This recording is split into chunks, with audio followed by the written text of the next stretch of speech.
회사채 발작 26년 만에 폐업합니다. 무슨 말일까요? 기본적으로 코로나도 버텼고요. 글로벌 금융위기도 버텼습니다. 26년 전이면 IMF 외환위기죠. 외환위기도 버텼는데 지금 버티지 못할 수도 있다는 뜻입니다. 아니 이미 무너지는 회사들이 많다는 뜻이기도 하고요. 왜? 여러분 이거 한번 보세요. 5년새 일반 회사채 만기 도래액 증가율입니다. 5년새. 와 68.8%입니다. 어마하죠. 회사채라는 것은 회사의 빚입니다. 빚이 굉장히 많이 늘어났고요. 만기가 돼서 돌아오는 회사채 규모가 엄청 커졌다는 거예요.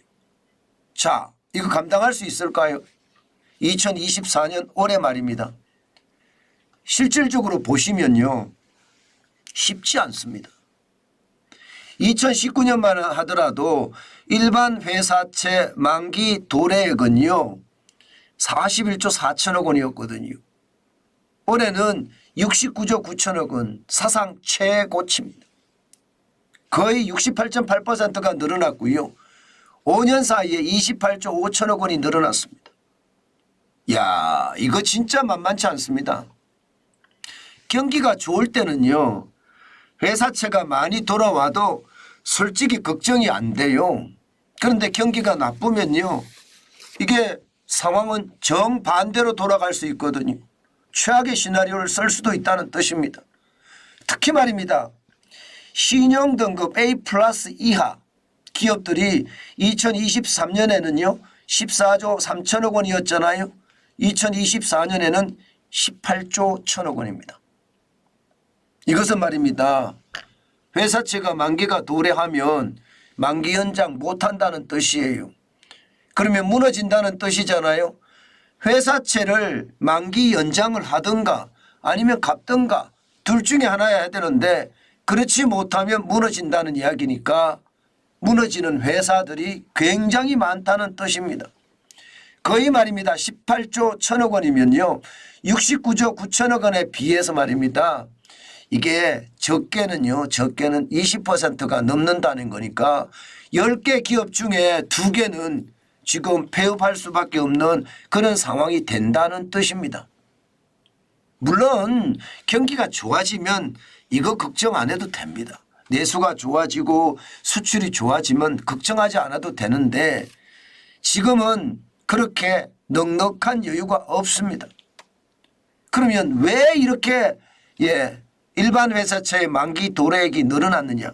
이것도 굉장히 중요하잖아요. 중요한 이유가 말입니다. 여러분 기준금리가 갑자기 올라가니까 이게 2021년 7월만 하더라도 기준금리가 0.5%였습니다. 그런데 지금은요 3.5%입니다. 갑작스럽게 기준금리가 쭉쭉쭉쭉쭉 올라가니까 회사채 발행도요 장기 회사채 발행을 못하는 거예요. 장기 회사채 발행을 한다고 치더라도요 투자자들이 안 사주잖아요. 그러니까 단기 회사채만 계속 발행을 해왔다는 뜻이에요. 금리는 계속 오르고 돈은 필요하니 받기는 받아야 되겠고 그러니 뭐 3개월, 6개월, 1년 이런 단기 회사채를 계속 발행을 해서요. 기업들이 연명을 해왔다는 뜻입니다. 그래서 한꺼번에 이렇게 많이 늘어난 거예요. 2023년도 마찬가지 2024년도 마찬가지입니다. 그렇게 되면 말입니다. 그에 대한 충격파가 당연히 커질 수밖에 없습니다. 다행히 말입니다. 미국이 금리를 인하한다고 하잖아요. 3차례 정도 인하를 한다고 하니까 어쩌면 그것은 다행일 수도 있습니다. 만약에 기업들이 만기 연장을 한다면 이자가 내려가니까 이자에 대한 부담이 그만큼 줄어들 수 있다는 이야기죠. 지금 실제적으로 시장에서도 보면요. 금리가 내려가는 속도가 보이거든요. 예를 들어서 신용등급이 AA-인 기업이 말입니다. 10월 말만 하더라도 금리가 4.908%였습니다. 5%잖아요. 그런데 작년 12월 말에는요 3.898% 1%포인트 넘게 떨어졌습니다. 그나마 다행이라고 이야기할 수가 있죠. 실제로 다행이라고 이야기할 수 있습니다. 여전체 이게 뭐 캐피탈 회사나 혹은 카드 회사들이 발행한 채권인데 와 여기도 만만치 않거든요. 그러나 5% 넘던 금리가 최근에 4.1%까지 내려섰으니까 다행이다 이런 이야기가 약간씩은 흘러나와요. 그렇지만 여러분 태형건설이 워크아웃 들어갔잖아요. 그 바람에 여기와 관계된 회사들은 굉장히 많다는 겁니다. 당장 말입니다. 태형건설이 매출액을 2조 3,891억 원이나 되잖아요. 그러면 여기와 관계된 협력사 내지는 계열사는요 581개입니다. 당연히 충격파가 갈 수밖에 없습니다. 지금 워크아웃이 되면 예상보다가 자금 집행이 늦어지거나 안 되는 경우도 많을 거고요.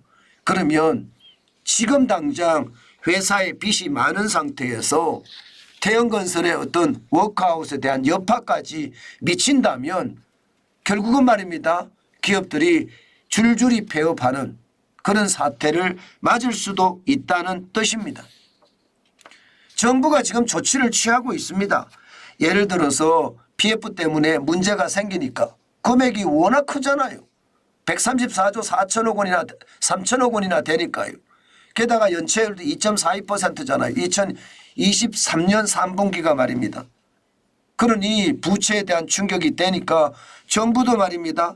이 자금 경색을 피하기 위해서 말입니다.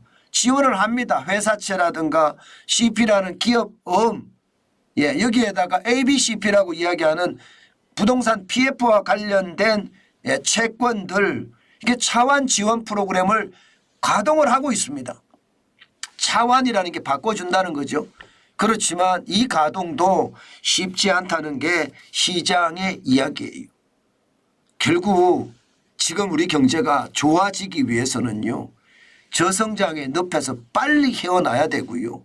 우리 경제가 더욱 말입니다. 쭉쭉쭉쭉 올라가는 모습 그렇게 보여야 됩니다. 지금처럼 저성장의 덫에 갇혀서 계속 이렇게 간다면요. 기업들의 줄파산은 어쩔 수 없고요. 코로나19를 버텨왔던 기업도 글로벌 금융위기를 버텨왔던 기업도 IMF 외환위기를 버텨왔던 기업도 망할 수밖에 없습니다.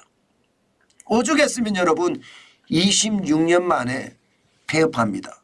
이렇게 제목을 달았을까요? 그만큼 말입니다. 기업의 상황은요. 열악하다는 뜻입니다. 부채 발작이 언제 터질지 모르니까 그에 대한 두려움이 크다는 뜻입니다. 저는 시장을 보면서 늘 지표 중심으로 보는데요. 요즘 같을 때 지표 중심으로 볼 때마다 야 기업들이 살아날 수 있을까 저는 그런 생각 참 많이 합니다. 여러분 시장이 위험할 때는 투자를 굉장히 조심하셔야 돼요. 정부가 결국은 구조개혁에 나설 겁니다. 구조개혁이라는 게 구조조정이거든요.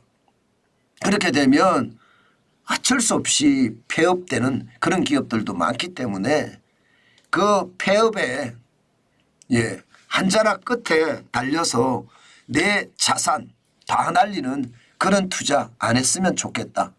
그 말씀 강조드립니다.